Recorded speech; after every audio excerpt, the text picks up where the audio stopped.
everyone, I am Remya. I am an intern at Lexis & Company. I hope you all are fine and safe.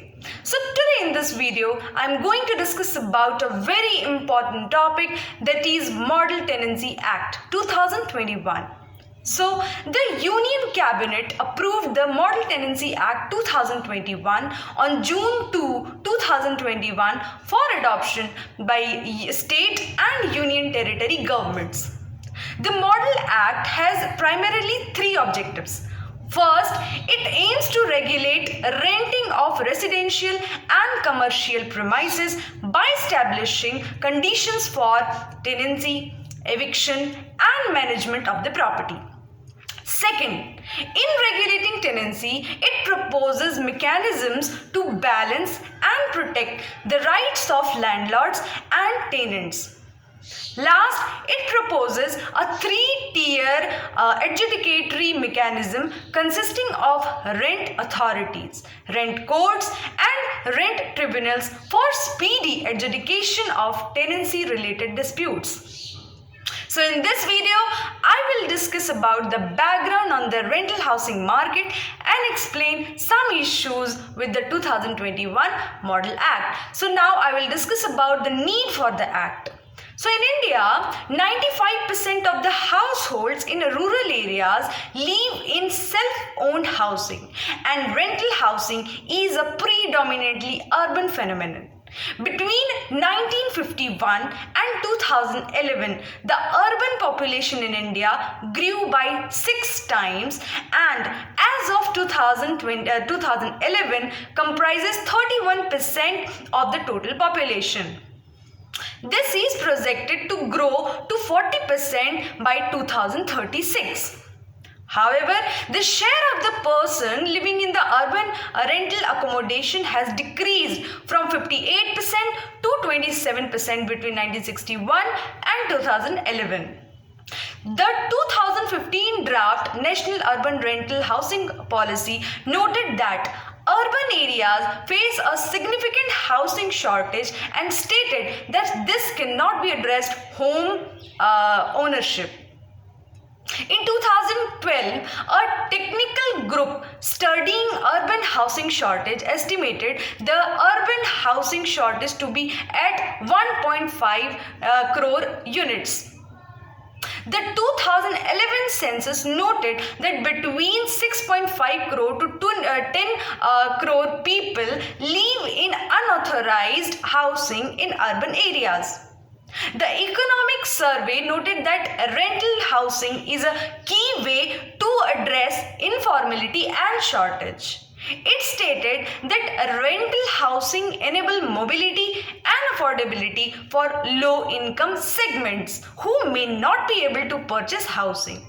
It also observed that a significant portion of urban rental housing stock is vacant, attributing it to unclear property laws, poor contract enforcement, and rent control laws.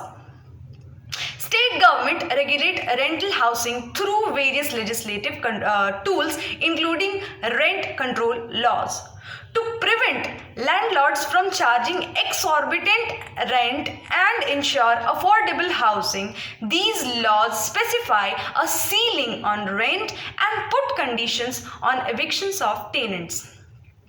The 2015 draft policy noted that the rent control laws discourage private investment in rental properties.